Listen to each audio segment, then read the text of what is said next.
Good morning, this is X-Pulse AI Morning Mix. It's Saturday, August 1st, 2026. Today, Europe spins up a new deepfake enforcement team. Samsung locks in long-term AI chip supply deals. European venture capital concentrates even harder into AI, and we'll hit a few rapid updates on infrastructure, policy, and product. Orion, you in? I'm in. Let's do it. First up, AP News reported on July 31st the EU is creating a new Brussels enforcement team targeting deepfakes, illicit imagery, and AI-enabled hacking. What's actually new here? It's a dedicated enforcement unit, not just more guidance. The point is to police AI companies globally as part of the EU's tech sovereignty push, especially around deepfakes, illegal synthetic imagery, and offensive cyber uses.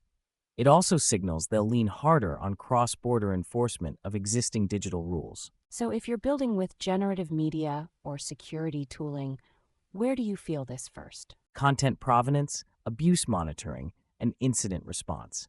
Expect more demands to prove you can detect manipulation, prevent illicit generation, and respond quickly when something slips through. If your logs and audit trails are messy, Brussels will make them less of a creative writing exercise. Does this change the competitive landscape or mostly raise compliance costs? Both. Compliance costs go up, but strong trust and safety can become a moat, especially for platforms distributing media at scale. Smaller teams may need third-party tooling or partnerships to meet expectations, while bigger players can amortize compliance across products. On infrastructure, TechSpot reported on July 30th that Samsung signed 5-year chip supply agreements with major data center operators.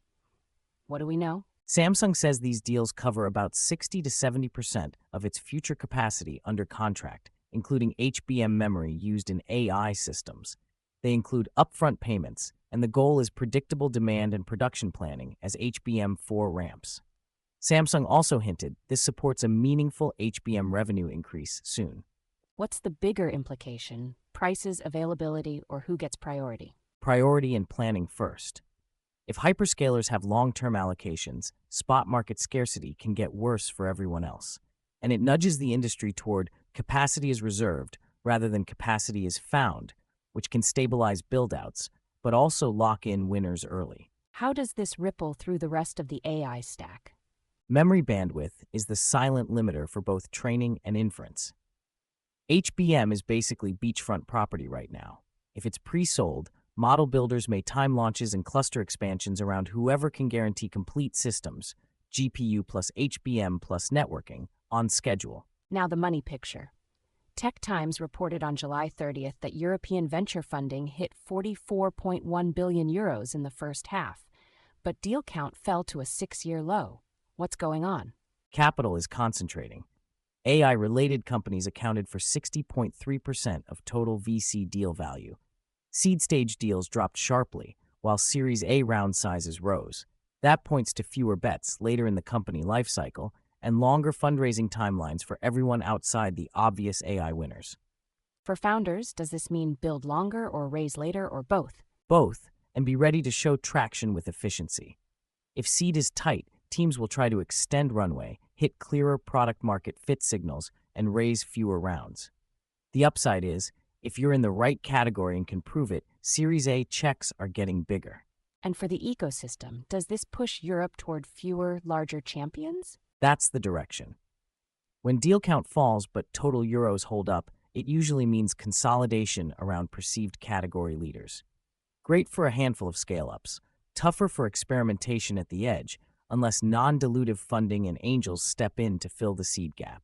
Staying with compute, The Street reported on July 31st from AMD's Advancing AI 2026 event, CEO Lisa Su says inference has hit an inflection point and now surpasses training. What's she signaling? That the spending center of gravity is shifting. Training is still huge, but inference is more constant and scales with real-world usage.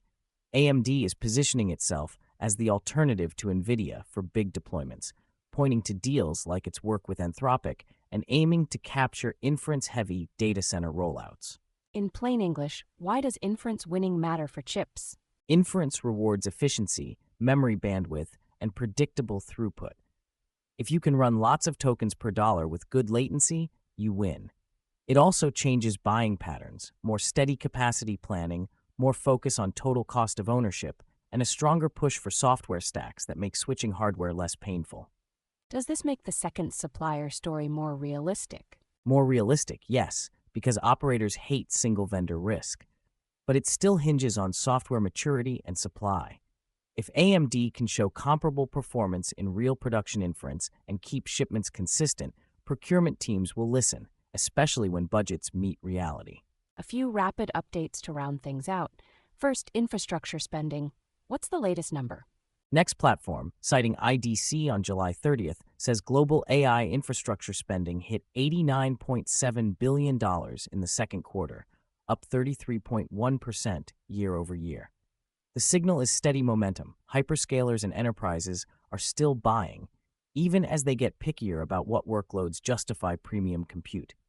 On the consumer side, what did Meta tell investors?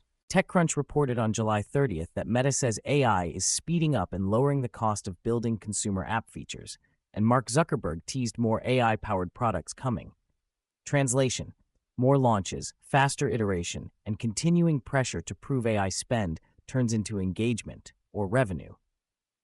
Regulation and safety. Two quick ones. Model testing in Europe and that OpenAI and Hugging Face incident. Axios on July 31st says Europe and the UK are refining technical model testing frameworks with peer-reviewed thresholds, potentially shaping global norms. And a July 30th Darden report write-up on an OpenAI Hugging Face security incident argues for faster disclosure and coordinated fixes, because quiet failures age like milk.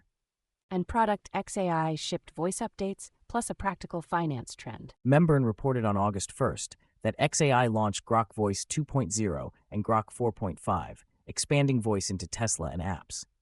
Separately, PYMNTS on July 31st notes finance teams are moving from token maxing to real-time AI cost controls, tying usage to outcomes, not vibes. That's Xpulse AI Morning Mix from Xpulse for Saturday, August 1st, 2026. Share it with someone who'd find it useful. See you next time.